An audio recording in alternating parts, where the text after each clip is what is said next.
안녕하세요. 가진 것 다 다른 자식들 퍼주시고 이제 와서 저희랑 살겠다는 어머님과 엮는 30대 부부 중 아내예요. 남편과는 직장 생활을 하면서 알게 된 사이입니다. 같은 부서는 아니었지만 큰 프로젝트를 같이 진행하게 되면서 서로 알게 되었어요. 이후로 특별한 계기가 있던 것은 아닌데 서로 점점 가까워졌고 그러다 본격적으로 사귀기 시작한 건 지금으로부터 6년 전입니다. 이후로 딱히 숨기지 않고 연애를 했어요. 회사가 다행히 사내 연애를 장려하는 분위기라서 가능했던 일이었지요. 그러다 재작년 결혼을 했는데 그때는 이렇게 될 거라고는 상상도 못했네요. 저는 서울에서 차로 8, 9시간은 걸리는 지방에서 나고 자랐습니다. 친정 부모님은 농사를 지으시는데 땅은 2만 평 정도고 여러 작물을 다루십니다. 일할 사람이 없어서 외국인 노동자들을 쓰고 계시고요. 돈은 제법 되는 걸로 알아서 친정아버지도 농담처럼 회사 다니다 힘들면 때려치고 내려와서 농사나 지어라 하시는데 그럴 때마다 친정어머니는 아주 질색을 하시지요. 저는 저희 부모님 직업을 부끄럽게 생각해 본 적은 한 번도 없습니다. 하지만 서울에 있는 대학에 합격해 상경하게 된 이후로 서울 사람들이 농사에 대해서 저와는 조금 달리 생각하고 있다는 걸 알게 되었어요. 어쩌다 친정 부모님이 농사를 짓는다고 하면 다들 돈은 안 되고 힘든 일을 하신다고 생각하는 눈치더라고요. 처음엔 그런 반응이 속상해서 그런 편견을 바로 잡아주고 싶은 마음에 이렇게 저렇게 구구절절 설명을 하기도 했는데 그래도 별로 달라지는 것도 없고 저도 힘들더라고요. 그래서 요새는 그냥 농사 지으신다 이야기하고 이후로 상대가 어떻게 생각을 하건 말건 관심을 두지 않는 편입니다. 반면에 저희 남편의 경우 서울에서 2시간 정도 떨어진 곳에서 나고 자란 사람이에요. 아버님, 어머님 두 분이 같이 식당을 하셨는데 한때는 TV에도 나오고 했을 만큼 인기가 있었던가 봐요. 그런데 그 식당을 다른 자식들하고 상의도 없이 몇 년 전 아주버님한테 넘겨주셨답니다. 저희 남편에게는 위로 4살 많은 형과 아래로 2살 어린 저와 동갑인 신우가 있거든요. 그런데 저희 남편과 달리 아주버님이 오랫동안 진로를 정하지 못하고 방황을 했던 모양이에요. 그렇다고 아버님 어머님이 그걸 보고만 계셨던 건 아니고 이거 배운다 하면 돈 대주고 저거 배운다 하면 돈 대주고 그러셨다는데 그럴듯한 결과를 한 번도 낸 적이 없었답니다. 감옥은 돈만 몇 천은 될 거라대요. 그리고 그 와중에 장가도 갔는데 벌어놓은 돈이 없으니 무슨 돈으로 장가를 갔겠어요? 그 또한 전부 저희 아버님 어머님 주머니에서 나온 돈이었지요. 그런데 문제는 장가까지 간 아주버님이 밥벌이를 못하니 형님이 같이 사내 못 사내 하고 난리를 쳤던가 봐요. 그러니까 그 형님 달래준답시고 아버님 어머님이 하시던 식당마저 기어이 아주버님한테 넘겨주신 거지요. 그리고 여기서부터 저랑 남편이 화가 나는 부분인데 잘 되는 식당을 물려받았으면 책임감을 가지고 이끌어 나갈 생각을 해야 하잖아요? 그런데 툭 하면 이래서 문 닫고 저래서 문 닫고 재료 손질하기 까다롭다고 메뉴를 홀딱 없애고 그러니까 가게가 금방 내리막길을 걷더라고요. 그래도 어떻게 또 막판에 어머님 아버님이 마지막 당신들 노후자금 다 끌어다가 대주셔가지고 용케 문은 안 닫았는데 전 솔직히 시간 문제라고 봅니다. 신우도 사는 건 녹록지 않은 모양새였어요. 남편보다 어린 신우였지만 대학 졸업 후 동네 작은 회사에서 일 좀 하다가 바로 시집을 갔거든요. 결혼하자마자 애 갖고 그래서 회사 관두고 이후로 애를 연년생으로 둘이나 낳으면서 완전히 전업주부가 되었다대요. 그리고 신우 남편은 동네에서 작은 카페를 하는데 처음엔 괜찮았던 모양이에요. 하지만 신우 남편이 카페 열고 2년이나 지났나 그 즈음에 바로 옆 건물에 대형 프랜차이즈 카페가 들어왔답니다. 뭐 그래도 작은 카페 찾아주는 손님들이 있긴 해서 이래저래 버티고는 있는데 매번 죽는 소리가 장난 아니에요. 그리고 어머님 아버님이 도와주신답시고 대출까지 받으셨다 들었습니다. 말로는 신우가 갚는다고 했는데 누가 갚고 있는지 그 속을 누가 알겠어요. 이런 모든 사정을 결혼 전에 알았다면 제 결정이 좀 달라졌을까요? 그럴지도 모르지요. 하지만 결혼 전에는 그저 어머님 아버님이 식당을 하시고 TV에도 나왔다 해서 더 깊게 파고들 생각을 못했어요. 식당에 가보시면 알겠지만 내부 인테리어도 그렇고 제법 그럴듯하거든요. 그리고 아주버님이나 신우 다 가정 꾸리고 잘 산다 하는데 제가 솔직히 어떻게 해놓고 사는지 뭘 먹고 사는지까진 따질 수 없잖아요? 그저 가족들 다 자기 밥벌이는 하고 사는구나. 그럼 됐다 싶었네요. 남편하고 저 두 사람만 놓고 봤을 때는 솔직히 비슷비슷한 조건이기도 했고요. 결혼할 때 시댁으로부터 도움은 전혀 받지 않았습니다. 지금에서야 생각해보면 남편이 먼저 성인들이 결혼하는 건데 부모님 도움을 받는 건 아닌 것 같다. 반반이 어떻고 저떻고 한 게 다 쉬운 건가 싶기도 해요. 어차피 아버님 어머님은 저희를 도와주실 형편이 못 되었으니까요. 하지만 그때는 남편이 하는 말이 그럴듯하다. 일리가 있다 싶었어요. 그리고 어쨌든 저희 부모님도 농사로 힘들게 돈을 벌고 계셨으니 저도 손 벌리고 싶지 않았고요.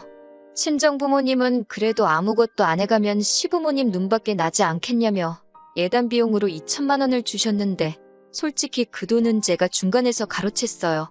가로챘다기보단 원래는 결혼 준비로 바빠서 신혼여행을 다녀온 뒤 친정부모님하고 다 같이 모이는 자리를 만들어서 전해드릴 생각이었거든요.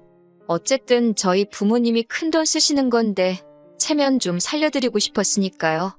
그런데 어머님이 그 복을 당신 발로 차시대요. 무슨 말이냐 하면 여기에도 얽힌 이야기가 있는데 저희가 반반 결혼을 하는 걸로 이야기가 된 이후 결혼 준비 자체는 큰 문제 없이 진행되고 있었습니다. 집은 남편과 제가 모아둔 돈을 합치고도 부족해 대출을 받아서 서울에 있는 아파트 전세로 일단 들어갔어요. 집뿐만 아니라 혼수도 그랬지요. 결혼식 비용은 들어온 축의금으로 각자 해결하기로 했고요. 그런데 결혼식 당일날 어머님이 급하게 쓰실 곳이 있다며 축의금을 달라고 하시대요. 결제는 해야 되는데 어머님이 옆에서 계속 축의금 타령을 하시니 정신도 없고 그래서 일단은 알겠다 하고 빌려드렸습니다. 사실 결혼식도 말이 나와서 말이지만 시댁 사정에 맞춰서 시댁에 있는 지역, 저에게는 아무런 연고도 없는 곳에서 하게 되었어요. 신부인 제가 불편한 건 차치하고라도 그러면 일단 저희 친정부모님부터 시작해서 멀리서 오는 저희 쪽 하객분들이 탈 버스대절 비용이라던가 그런 건 시댁에서 해주셔야 하잖아요. 그런데 안 해주셨어요. 이 핑계 저 핑계 대시면서 저도 나중엔 치사해서 말도 안 꺼냈지만요. 그런데 그런 와중에 축의금까지 그렇게 가져가시곤 언제 주실 거냐 물으니 그 돈은 당신이 그간 뿌린 돈을 수거한 거나 마찬가지라며 못 준답니다. 황당했지요. 솔직히 하객 대부분은 남편 하객이었으니까요.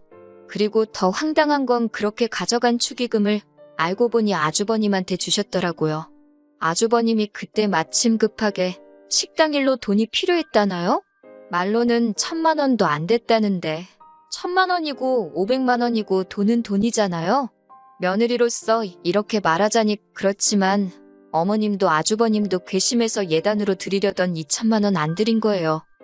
이후로 솔직히 저나 남편이나 시댁 식구들하고는 뭐 크게 교류가 없었습니다. 물론 매달 어머님 아버님 쓰시라고 30만 원씩 용돈 보내드렸고 명절이나 시부모님 생신처럼 저희 도리를 해야 하는 날은 챙겼지만요. 그 외엔 가족 모임이라던가 그런 건 굳이 나서지 않았네요. 그러다가 아버님이 저희 결혼한 지 2년쯤 되던 해에 간암 판정을 받으셨어요. 그리고 뭐 제대로 손 써볼 여유도 없이 한 달도 채 되지 않아 돌아가셨지요. 이때는 뭐 그동안 서운했고 그런 걸 떠나서 다들 상심이 컸고요. 그런데 아버님 장례 치르고 처리해야 할 일들이 어느 정도 마무리가 되었을 무렵 어이없는 이야기를 듣게 되었습니다. 아버님이 돌아가시기 며칠 전 유언을 남기셨다는 겁니다. 아주버님네, 신우네, 어머님만 모여있는 자리였다나요? 저희는 그런 모임이 있는 줄도 몰랐고요. 그런데 아버님이 하셨다는 유언 내용이 가관이었습니다. 아버님이 어머님더러 당신 죽으면 꼭 둘째 아들래, 그러니까 저희 집으로 가라고 하셨다는 거예요. 그 이야기를 듣자마자 저도 모르게 왜요. 소리가 입에서 절로 튀어나가더군요. 왜 저희 집으로 가라고 하신 거냐니까 그 의중이야 당신인들 알겠냐 하시더니 아주버님이랑 신우가 돌아가신 아버님의 마지막 말씀이니 저희가 그 말씀을 따랐으면 좋겠다는 겁니다. 어이가 없어서 일단은 안 된다고 했어요. 남편도 옆에서 말도 안 되는 소리 하지 말라고 그러더라고요. 그리고 이후로 아버님 돌아가시고 한반년이나 되었을까요? 어머님이 언젠가부터 속이 미식거리고 머리도 아프고 몸 여기저기가 안 좋다고 툭하면 전화로 앓는 소리를 하시더라고요. 사실 아버님도 간암 판정 받기 직전에 보이신 증상이 속이 미식거린다, 머리가 아프다, 어머님 하시는 말씀이랑 비슷했거든요. 그러니 신경을 안 쓸래야 안 쓸 수가 없대요. 그런데 아주버님이고 신우고 누구 하나 어머님 모시고 병원 가는 사람이 없더라고요. 그래서 남편하고 상의 끝에 일단 올라오시라고 하자 병원에 모시고 가자 했어요. 저희가 일하는 회사가 모 대학병원이랑 연계가 잘 되어 있어서 병원에 모시고 가는 건 좀 번거롭긴 해도 어려운 일은 아니었거든요. 그렇게 어머님이 올라오셨습니다. 그런데 무슨 어디 여행이라도 가시는 분 마냥 짐을 많이도 사오셨더라고요. 황당했지만 어차피 내려가실 땐 태워다 드릴 생각이었으니까 대수롭지 않게 생각했어요. 그리고 이튿날 병원에 모시고 가서 검사받고 결과가 나올 때까지 저희 집에 계시겠다고 우기셔서 그래 뭐 혹시나 결과가 안 좋으면 다시 모시고 가야 할 수도 있단 생각에 계시라 했습니다. 그런데 일주일 뒤 받아본 결과지는 걱정할 게 하나도 없었어요. 수치가 너무 좋았거든요. 심지어 몇몇 항목은 같은 나이대 분들보다도 훨씬 좋게 나왔지요. 그래서 이제 다시 어머님 댁에 모셔다 드리려고 하니 어머님이 정말 말 그대로 대자로 누우셔서는 가기 싫으시답니다. 혼자서 너무 외롭고 쓸쓸하시다고 가기 싫으시대요. 저희 집에 며칠만 더 있게 해달라고 말 그대로 떼를 쓰시더라니까요. 이러지도 저러지도 못하고 아버님 떠나시고 얼마나 외로우시면 저러시나 싶어서 매몰차게 할 수가 없더라고요. 그래서 일단 며칠 더 계시라 했어요. 이땐 남편도 무척 저에게 미안해했고요. 그런데 어머님이 계시니까 신경 써야 할 게 한두 개가 아니더군요. 먹는 것부터가 문제였지요. 저나 남편은 아침엔 입맛도 없고 해서 커피 한 잔만 마시고 점심은 회사에서 먹고 저녁도 보통 만나서 밖에서 먹고 들어오거나 그랬거든요. 그런데 어머님이 집에 계시니까 저희 원래 지내던 방식으로 지낼 수가 없어서 어쩔 수 없이 반찬을 하기 시작했어요. 사정을 들으신 친정어머니가도 좀 보내주셨고요. 맞벌이하는 와중에 반찬하는 것도 힘들고 친정어머니께도 죄송하고 반찬을 사다 먹는 것도 생각해봤는데 어머님께서 음식에 좀 예민하셔서 바깥 음식은 안 좋아하시거든요. 당신이 해드시면 좋겠는데 알아서 해드시면 모를까 며느리 입장에서 당신 손으로 만들어 드시라 할 수도 없고 여러 가지로 어려운 상황이었네요. 그리고 처음엔 한 2주만 계시겠다 했어요. 그런데 2주가 지나도록 내려가실 생각을 안 하시고 하루 더 하시면서 그렇게 버티고 계시더라고요. 그렇게 시간이 흘러 급기야 2달 가까운 시간이 흘렀고 그땐 슬슬 저도 짜증이 나대요. 그리고 결국 기어코 저를 정말 폭발하게 만든 사건이 벌어졌습니다. 사건이 있기 며칠 전 제가 친정어머니께 더는 음식을 보내지 마시라 했어요. 먹고 싶으면 제가 이야기를 할 테니 괜히 밑반찬해서 보내지 마시라고요. 처음에야 어머님 드시는 게 신경 쓰여서 어쩔 수 없이 친정어머니 도움도 받았지만 한 달이 넘어갈 때부턴 어머님 때문에 친정어머니 고생시키는 게 말이 되나 싶었거든요. 그리고 그러나 중에 어머님이 언젠가부터 친정어머니가 보내주시는 반찬을 가지고 투정을 하시대요. 너희 어머니는 맨날 똑같은 거밖에 못하냐면서. 그런 소리 듣고 좋다 할 며느리가 세상 천지 어디 있겠어요? 그래서 친정어머니한테 더는 보내지 마시라 한 거예요. 그런데 제가 이야기하고 얼마 지나지 않아 친정어머니가 또다시 기어이 김치부터 시작해서 음식을 한가득해서 보내주셨더라고요. 그리고 선물 들어온 거라며 조기의 한우에 직접 농사 지으신 나물에 이것저것 잔뜩 챙겨서요. 택배가 금요일 낮에 도착했다고 연락이 왔고 냉장고에 넣어야 할 것도 있었으니 어머님더러 받아서 냉장고에 좀 넣어달라 했습니다.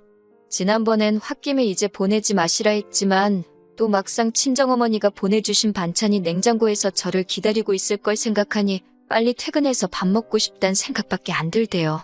그렇게 들뜬 마음으로 집에 돌아왔습니다.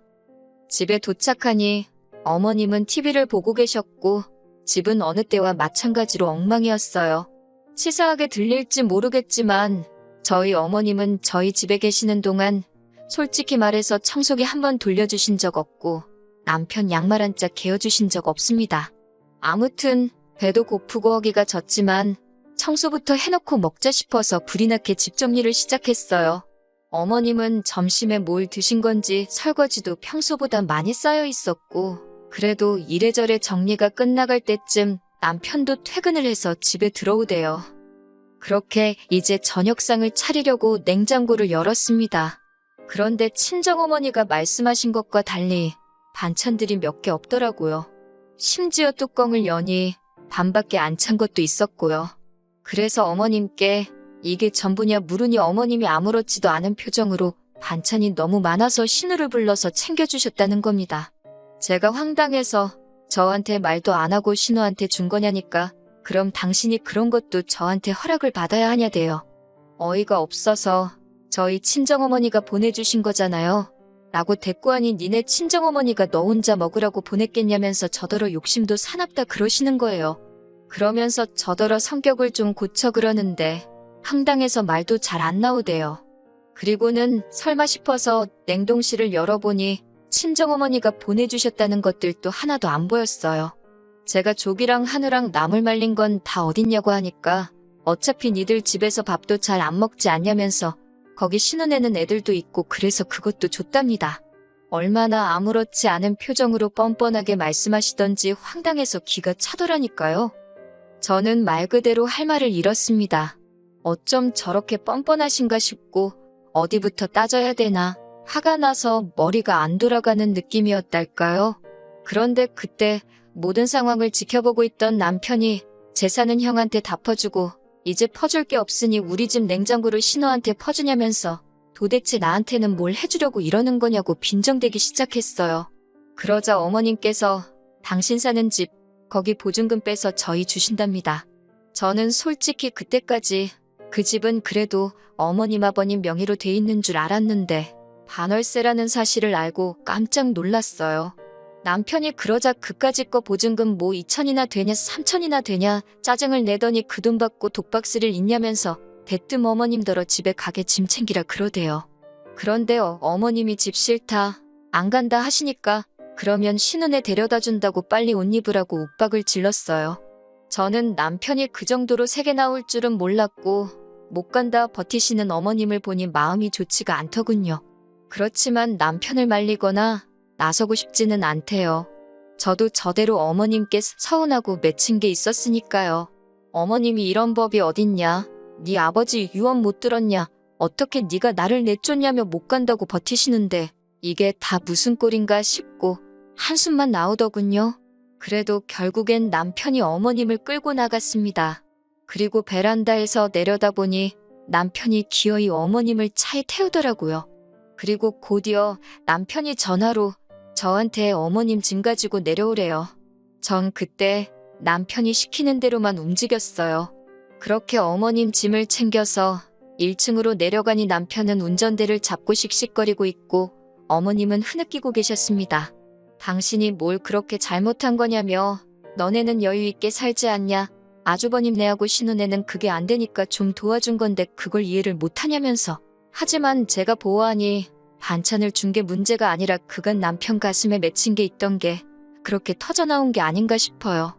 그러니 더욱이 제가 끼어들 수도 끼어들고 싶지도 않았네요. 그리고 남편과 함께 차에 올라탔고 그 길로 신우네 집으로 향했습니다. 신우네 집 앞에 도착해 신우를 불러냈고 그대로 어머님을 내려드렸지요. 신우가 어머님을 보더니 놀라면서도 난처한 얼굴로 지금 이게 무슨 일이냐고 저희에게 묻길래 어머님한테 직접 여쭤보라 했네요. 그러니까 신우가 대뜸 지금 반찬 몇 개 가져가서 이러는 거냐며 신경질을 내는 게 아니겠어요? 그러자 남편이 반찬 몇 개, 어머니야 그렇다 쳐도 너는 그러면 하다못해 잘 먹겠다 연락이라도 하는 게 예의 아니냐면서 사가지가 없다고 욕 비슷하게 뭐라 했지요. 그러자 곧이어 신우 남편도 튀어나왔는데 뭘 처먹다 나왔는지 입가가 번질번질 재수 없더라고요. 더는 상종할 필요도 없다 싶어서 그대로 남편하고 집에 돌아왔습니다. 그리고는 뭐 아주버님한테 전화 오고 신우한테 전화 오고 하는데 남편이 먼저 나서서 우리는 못 모신다고 딱 못을 박더군요. 전화 내용이야 제가 다 듣진 못했어도 이후로 지금까지 연락이 없는 걸로 봐서는 얼추 정리가 된 것 같습니다. 솔직히 저도 그렇고 남편도 그렇고 마음이 후련하고 그런 건 아니에요. 그런데 뭐 남편이 먼저 다 필요 없다. 사람 대접해주는 처가에 더 잘하고 살겠다 하니 저로서는 거절할 이유도 싫다 할 필요도 없잖아요. 제가 알기로 어머님은 결국 집으로 돌아가셨어요. 그러게 자식 셋 고루고루 챙겨주셨으면 얼마나 좋았을까요? 아니면 아예 다들 각자 도생하게 내버려 두시던가. 어머님 처지가 안타깝긴 하지만 어쩌겠어요. 시간이 해결해주면 다행이고 아무튼 이렇게 말해도 될지 모르겠지만 사람이건 뭐건 뿌린 대로 거둔다는 말이 딱인 것 같습니다.